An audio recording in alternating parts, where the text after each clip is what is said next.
I have not been on Twitter. I've not been on Twitch unless I'm streaming. Like I have been avoiding it. Good. How is Twitch when you turn it on? Are people just Twitch has been great when I turn it on. Yeah? Like usually I'm getting fucking hounded, but like I think people, because it's my last year, they're like kind of like easing up on me. Like, yeah. Usually they're like, I can't believe you'd fucking drop him, you scumbag. And I'm like, dude, what? Now it's like it's my last year. Like Yeah, I will. I on that note, and I've said this throughout the years, like you guys have to understand that although we are in front of your screen, and it seems like we are not. You know, they were just entertainment in some cases to you guys. Obviously, the diehards, obviously, we appreciate you.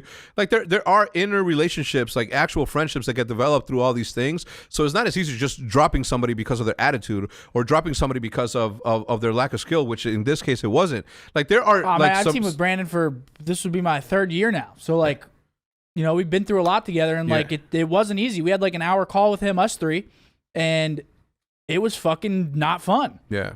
And not a lot came from it, honestly. But, I mean, it was a long conversation. And we had a talk at the start of the year, and we laid it out on the table. Like, this is what we expect from everybody. This is what we want this year. If we don't get it, there's going to be fucking problems.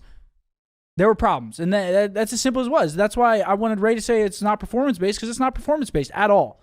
And that's why it's like, it's hard. It fucking sucks, because I love Brandon. I love Brandon as a person. It just didn't work out. Yeah. And, like, people don't understand, like, the team aspect of things sometimes. They look at, like, a person's stats or their talent, and they're like, oh, like, that's great. And it's like, I'm not trying to bash Brandon. I'm just trying to, like, people don't, like, they don't think about everything. They just think about one thing, and then they fixate on it. And then they fucking, like, just keep driving that narrative. Yeah. And sometimes those narratives are just wrong. No, the thing is like, and I understand. Most of the time, they're just most wrong. of the time, yeah. And I understand hyping up the video and being clickbaity and all that stuff. And you know, in this day and age for YouTube, you have to almost be a super liar on the title in order to get the attention for a good piece of content. But if like I was there and I walked away from this thing, but we had a party at your house. And we were all super lit. You more than others, I think. And and Bose was out there with you, and Brandon, and you had a serious conversation with him, like a very, very. I was actually kind of proud of you, the way that you approched it and the way that you were positioning it. I was going in on him. I texted him after. I was like, my bad for going in. on you. but it was the way that you did it was very mature though. Like a lot of people would just not said anything at all, and you laid it out and say, hey, listen, this is my last year. It's very important that we do this thing. It's important for you and your future and your career, because like here you have the opportunity to sort of set the pace for what, you know, the team's going to look like forever, like something that you understand very much. Like there's a responsibility that comes with being, you know, in front of the crowd that we had. Crim6 was talking about the amount of pressure that playing in front of OpTic or playing for OpTic is. And although I do understand it, and you say this a lot too, like none of the things that we have luckily come without the pressure that is put on there. And although the pressure is always in any sport, you're gonna get this sort of pressure. But the way that he positioned it is like he even brought Brandon into the call or something. I watched it briefly, but he's like how much different is playing for OpTic than it is for any other team, right? Because there's a pressure there. And then Brandon's like, well, I will say that, you know, when you win, it's the best, right? Because so many people like talk how good you are, etc. But when you lose, like, you know, it's not the same amount of people, right? But there are people that are going to talk shit to you. The same way that I used to talk shit about the Bulls when they sucked, or the Bears for the entirety of my life, because they are always ass. And it's just, you know, to be at the level that OpTic has been blessed to be in because of the support that we've had for the Green Wall and the relationship that we had with them. Like, it is something that, you know, people are going to be unhappy with because they care so much about it. I'd rather have people be mad at us than not even give a fuck about us at all. Right. Because that is a reality. There is a reality out there. Like he talks about, it's like how much better Shotzi, SCUMP, Illy, and Brandon would have done if they were playing for a team that didn't have that much popularity. And I'm like, yeah, but it wouldn't have the same meaning when you won. It wouldn't have the same meaning when you lost. Like it's a meaningful like place that we're in, and we should be thankful about it. And I was kind of disappointed that he feels that way, because, you know, it was cool when he was on, but when he's not, like it's like, you know, I don't know. It's disappointed to hear shit like that. But it's person to person though. Like, you know what I mean? Like, I mean, I don't feel that way. Yeah. I just go up on stage and just like talk up the love, the love. Yeah, I mean, you can't let like the outside pressure get in, because then you'll just break. Yeah. But like, yeah. But you can't walk around saying like, I don't give a fuck, when you clearly are talking about it like nonstop. But just look at the titles, man. Like we don't do. We're not here just for us. Like people benefit from the things that, like, think about this last week. We are, we're in a transition period of roster, and like everybody benefited from the content that came out of that, right? Like it's not like we do more even when we're not doing like anything, and we're like, we understand that responsibility, we understand the position that we're in. So, it'd be. I don't know. It'd be nice for people to recognize the. Let me just put a bow on it. This shit fucking sucked. I wish this shit never had to happen. Let me just put a bow on it. I hate dealing with this shit. And then people come back and they're like, no, you don't, because you're the one making these decisions. Never at a point in Call of Duty has there been a sole person making a decision. Everything has always been a team decision. And I wish it wasn't like this. I wish I didn't have to drop my friends. I wish like there was a hard GM, like in football. I know like you're GM, coach, like, but you're not, like, we still did the dropping, which fucking sucks. It's a millennial thing. I don't want to have to put my relationships with these people that I'm friends with and have spent years playing and working with.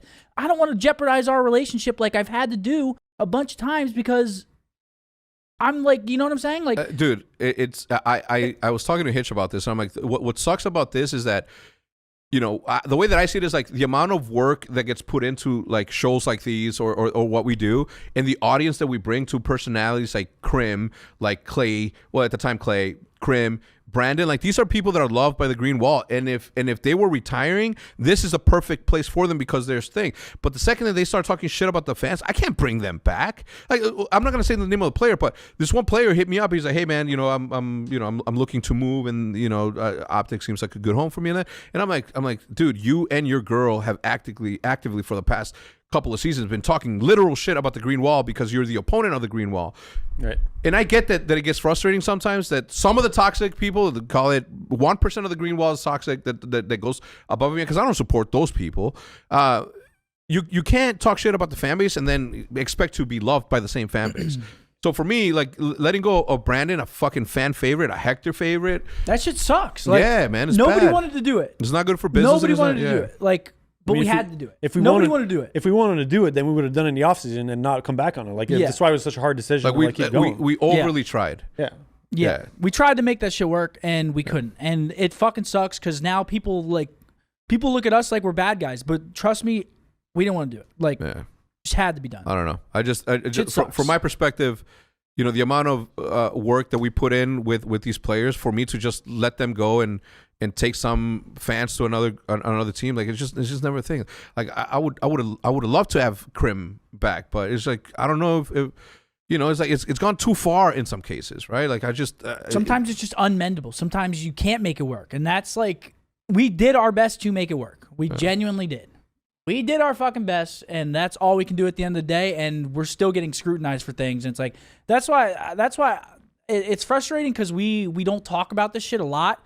Like, some people just lay all their dirty laundry and shit out there. I don't even think we're airing dirty laundry, but like, no. People just like put all their shit out there. But like, I've always internalized a lot. Like and that's why I said, when I'm done, I should do a tell-all and give people my side, because I've never gave people my side of anything. Yeah, but what do we say? I've never said anything. I've always just kept to myself, and like, but people say, like, you know what I'm saying? But they always point the finger at me. Yeah. And it's like, me. Yeah. I get it. It's shit's so annoying. And it's, I mean, I'm used to it now, so it's like, it's not as bad, but you know what I'm saying. You never really get used to that. There's no getting used to that. It's just frustrating. It's not fun for anyone. Even I get shit talked to. I'm not even fucking out there playing. It's like your team fucking fuck you. It's like, what the fuck? I wasn't out there. I wouldn't have missed that sniper shot. I would have fucking. And the thing is, I've been at fault sometimes, and I've basically always manned up to when I've been at fault for like our team sucking. Like, whenever World War II, like when I was in Cali and my internet sucked, like I should have done something better about that. Like shit like that. Or I should have been a better teammate in Black Ops 1 when I was telling people I wanted to be dropped. Like, I've said my faults, but I've never said other people's faults. Yeah. And I'm sick of it, honestly. Yeah, you want to tell I'm fucking sick, yeah. But you got to do it like in an episodic series. Like episode 1, this person. Episode 2, this scenario. Episode 3, World War II. Episode 4, people are gonna be praying they don't show up on that one. Yeah, they're gonna be like, I mean, I don't even know if I should say this, but I've seen like a bunch of people that I've teamed with before have texted me and they were like, I wasn't a good teammate. Like a bunch of people. Yeah. Like they've told me that, but they never told the public that, and I've never told the public. People have texted me like I was not a good teammate, and that's on me.